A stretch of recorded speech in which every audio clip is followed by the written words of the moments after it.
আসসালামু আলাইকুম। কেমন আছেন সবাই? কাছে দূরে যে যেখান থেকে বসে আমার ভিডিও দেখছেন, আশা করি সবাই ভালো আছেন। আমরাও আলহামদুলিল্লাহ বেশ ভালো আছি। বেশ অনেক দিন পর বাসার বাইরে বের হয়েছি।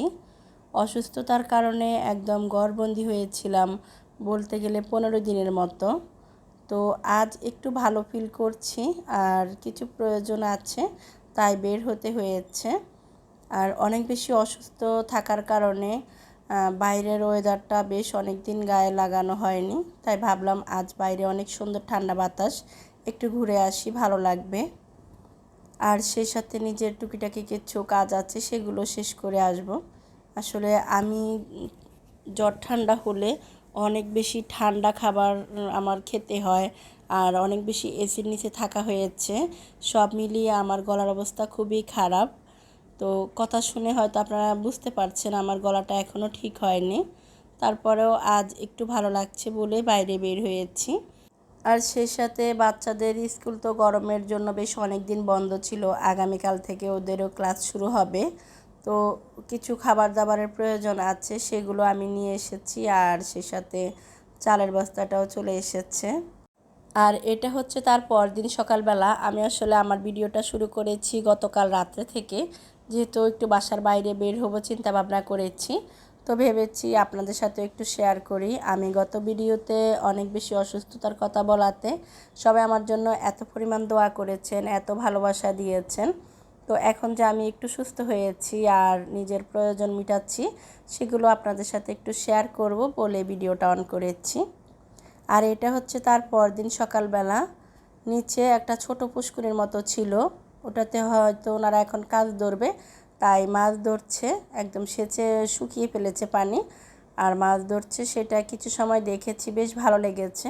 মনে হয়েছে আমি একদম আমার গ্রামের বাড়িতে আছি। তো দাঁড়িয়ে দাঁড়িয়ে মাছ ধরা দেখলে তো আর হবে না, যেহেতু অনেক দিন অসুস্থ ছিলাম। এখন স্বাভাবিক জীবনে ফিরে আসছি আর আসার চেষ্টাও করছি। আসলে একজন গৃহিণী 15-20 দিন বিছানায় শুয়ে থাকা একটা ফ্যামিলির জন্য যে কতটা কি বলবো কষ্টের, বা কতটা বাচ্চাদের জন্য সমস্যা হয়, সেটা তো আমরা সব মায়েরা জানি। তো বাচ্চাগুলো এই কয়েকদিন বলতে গেলে একদম ফ্রোজেন খাবারের উপরে নির্ভরশীল ছিল। কোনো রকম বাবা যখন যা পেরেছে গুছিয়ে দিয়েছে বা নিজেদের থেকে করে খেয়েছে, এভাবেই দিন গিয়েছে। তো আজ ছেলে বলছে বেশ অনেক দিন পর ছেলেরও স্কুল খুলেছে, গরমের জন্য ওদের স্কুল বন্ধ ছিল বেশ অনেক দিন। তো আজ স্কুলে যাবে আর আমি নিয়ে যাব, তো ও তো অনেক বেশি খুশি। তো বলছে আজ আমাকে সবজি দিয়ে নুডলস করে দাও তুমি। আমি আর এইভাবে ফানি নুডলস বা পাউরুটি, কলা পাউরুটি দিয়ে মেয়োনিজ আর ভালো লাগে না, তুমি আমাকে একটু সবজি নুডলস করে দাও। তো এই তো ও ঠিক যেভাবে নুডলসটা পছন্দ করে আমি সেভাবে করে দিয়েছি। সাথে একটু চিংড়ি মাছ দিয়েছি। এখানে মুরগির মাংসটাও দেওয়া যেত, তবে এই মুহূর্তে আমার হাতের কাছে মাংস নেই। আমার আসলে বলতে গেলে অনেক বাজার সদাই করতে হবে, বেশ অনেক দিন কোনো বাজার সদাই ঠিকমতো করা হয়নি। তো চিংড়ি মাছ দিয়ে ওর জন্য নুডলসটা করে নিয়েছি। ওকে সকালে নাস্তায়ও নুডলস দিয়েছি, আর ও বলছে যে দুপুরের টিফিনে ওকে নুডলস দিয়ে দিতে। তো এই তো আমি ওকে ওর টিফিনটা গুছিয়ে নিয়েছি। সেই সাথে আমাদের খাওয়া দাওয়া হয়ে গিয়েছে। আসলে ভিডিও করে যখন আমরা কাজ করি তখন দেখা যায় 5 মিনিটের কাজ 10 মিনিট লেগে যায়।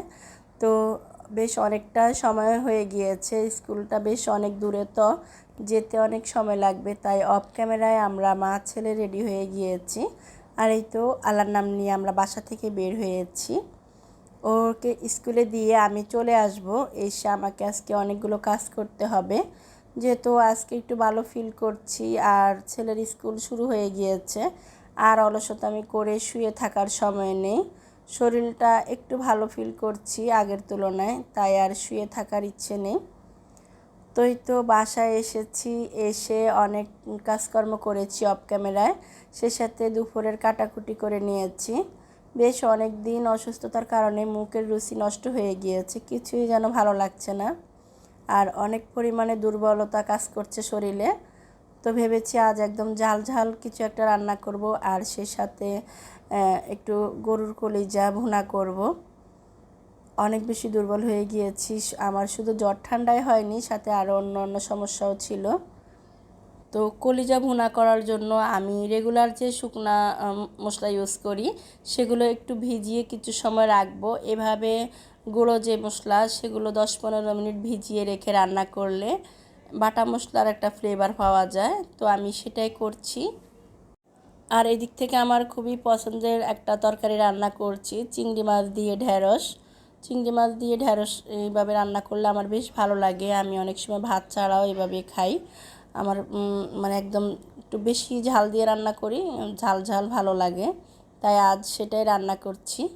আর এই তো কলিজাটাকে আমি আগে ধুয়ে ক্লিন করে নিয়েছি। এখন একটু গরম পানি দিয়ে 10 মিনিটের মতো ভিজিয়ে রাখবো। আর এদিক থেকে আমি ঢেঁড়স তরকারিটা বসিয়ে দিচ্ছি। পেঁয়াজটাকে একটু হালকা ভেজে তারপরে হচ্ছে আমি সেই সাথে আদা রসুন চিংড়ি মাছ সব কিছু দিয়ে নেড়ে চেড়ে তারপরে হচ্ছে কাঁচামরিচ টমেটো আর রেগুলার রান্নার যেসব মশলা সেগুলো দিয়েছি। দিয়ে কিছু সময় কষিয়ে আমি আলুটা আগে একটু দিয়ে দিয়েছি। আলুটা হালকা একটু সিদ্ধ হয়ে আসলে তারপরে আমি ঢেঁড়স দিয়ে দেব। আর এদিক থেকে আমি কলিজা বসিয়ে দিচ্ছি। তো আমি রান্না করতে থাকি আর সেই সাথে আপনাদেরকে পুরনো একটা ছোট্ট কথা আবারও মনে করিয়ে দিই। যদি কেউ আমার চ্যানেলে আজই নতুন হয়ে থাকেন, চ্যানেলটিকে এখনও সাবস্ক্রাইব করেননি, ভিডিওর কোনো অংশ যদি আপনাদের একটু হলেও ভালো লেগে যায়, সেই ভালো লাগা থেকে হলেও আমার চ্যানেলটিকে সাবস্ক্রাইব করে আমার পাশে থাকবেন। আর খুব বেশি ভালো লাগলে ফ্যামিলি এবং ফ্রেন্ডসদের মাঝে শেয়ার করবেন, কারণ আপনাদের একটা লাইক আপনাদের একটা শেয়ার আমাকে পৌঁছে যেতে সাহায্য করবে আপনাদের মতো অনেক ভাই আপুর কাছে। গত ভিডিওতে আমাকে অনেক বেশি ভালোবাসা আর সাপোর্ট যারা দিয়েছেন, যারা প্রতিনিয়ত আমার পাশে আছেন, আমাকে এভাবে সাপোর্ট করে যাচ্ছেন, ভালোবাসা দিয়ে যাচ্ছেন, তাদেরকে আর কি বলবো, ধন্যবাদ দিয়ে ছোট করতে চাই না। তাদের জন্য আমার মন থেকে অনেক বেশি দোয়া আর ভালোবাসা রইল। আর এই তো আমি ঢ্যাঁড়সটা দিয়ে ঢাকনা দিয়ে রেখেছি, কিছু সময় ঢাকনা দিয়ে রান্না করব, তারপরে আর ঢাকনা দেব না। এভাবে হবে কি ঢ্যাঁড়সটা একদম সবুজ সবুজ কালারে থাকবে, কালারটা নষ্ট হবে না। তো আমি কষানো অবস্থায় ঢাকনা দিয়েছি, যখন আমি একটু ঝোলের পানি দেব তখন আর ঢাকনা দেব না। আর এদিক থেকে কলিজাটাও বসিয়ে দিয়েছি। তো এই তো আমি সামান্য পরিমাণ গরম পানি দিয়ে দিচ্ছি, একদম অল্প পরিমাণ ঝোলের পানি দিয়েছি। এর মধ্যে কিন্তু আমার আলুটাও সিদ্ধ হয়ে গিয়েছে, ঢ্যাঁড়স সিদ্ধ হয়ে গিয়েছে। তো আজ কিন্তু বেশ অনেক কাজ করেছি অফ ক্যামেরায়, রান্নাবান্নাটাই শুধু আপনাদের সাথে শেয়ার করেছি। আর এর মধ্যে কিন্তু অনেক কাজ করা হয়েছে। এখন হচ্ছে সিনকে যেগুলো জমেছে সেগুলো ক্লিন করে আমার গোসল নামাজ শেষ করতে হবে, তারপরে আবার ওকে গিয়ে নিয়ে আসতে হবে। তো সবাই আমার জন্য দোয়া করবেন। এর মধ্যে বেশ কয়েকবার এভাবে উঠেছি, 1-2 দিন ভালো ছিলাম, আবার বিছানায় পড়েছি। তো আজ যেভাবে কাজ করছি, আল্লাহ পাক যেন আমাকে এভাবে বাকি দিনগুলো কাজ করে সংসারের পিছনে বাচ্চাদের পিছনে সময় দেওয়ার মতো তৌফিক দান করেন। সবাই আমার জন্য দোয়া করবেন। আর আপনাদের এত এত দোয়া আর ভালোবাসা পেয়ে আসলে হাজার অসুস্থ থাকলেও হাজার সমস্যার মধ্যে থাকলেও আপনাদের সাথে একটা ভিডিও শেয়ার করতে অনেক বেশি ইচ্ছে করে। কথা বলতে বলতে একদম ভিডিওর শেষ দিকে চলে এসেছি আর আমার রান্নাটা অলমোস্ট ডান। আমি সবশেষ একটু ভাজা জিরার গুঁড়া অ্যাড করব, যেটা আমি শুরুতে অ্যাড করিনি। তো সব মিলিয়ে এই ছিল আমার আজকের ভিডিও। দেখা হবে পরবর্তী ভিডিওতে। ততক্ষণ সবাই ভালো থাকবেন আর আমাদের জন্য অনেক বেশি দোয়া করবেন। আজ তাহলে এখান থেকে বিদায় নিচ্ছি। আল্লাহ হাফেজ, আসসালামু আলাইকুম।